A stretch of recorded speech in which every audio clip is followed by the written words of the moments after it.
Respect! Ano sa inyo? Respect! Ano sa inyo? Asan na kayo? Mag-anak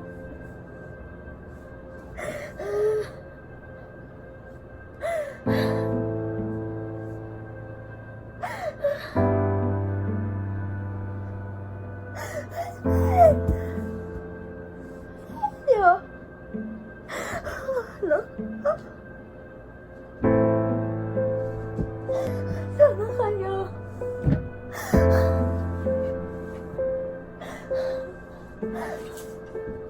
Respect.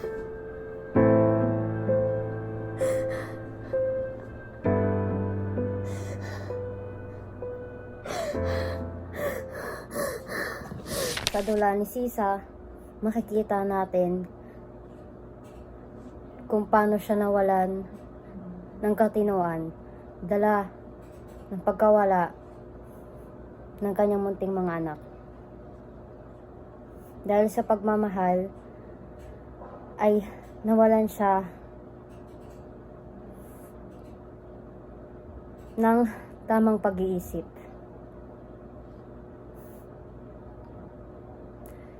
Ngayon, sa panahon natin, hindi lang si Sisa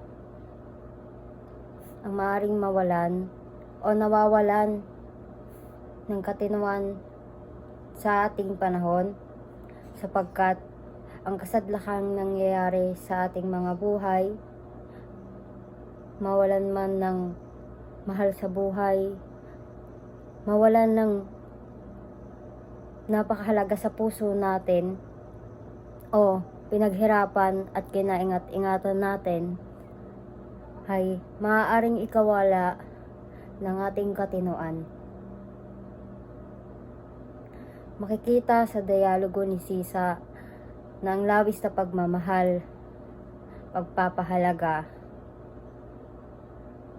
ay pwedeng mauwi sa kasadlakan. At ang kawalan ng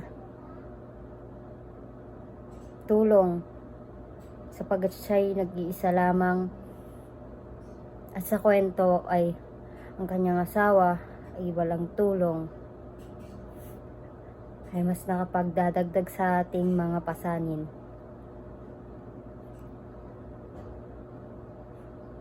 Kaya ang bawat isa sa atin ay kailangang magkaroon ng tinatawag na balanse, sapagkat ang sobra ay hindi lagi nakabubuti.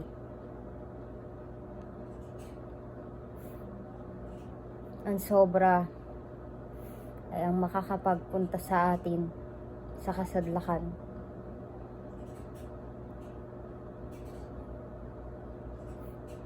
Si Sisa ay isang representasyon na tayo ay kinakailangan na mag-move forward din. Masakit man para sa atin ang mga kasadlakang nararanasan natin, pero kailangan nating sumama sa agos.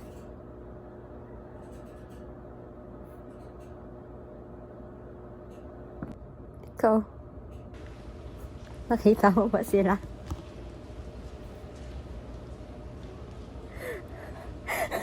Pilit tulugan ay wala diri mo nanay, kadto tiyan na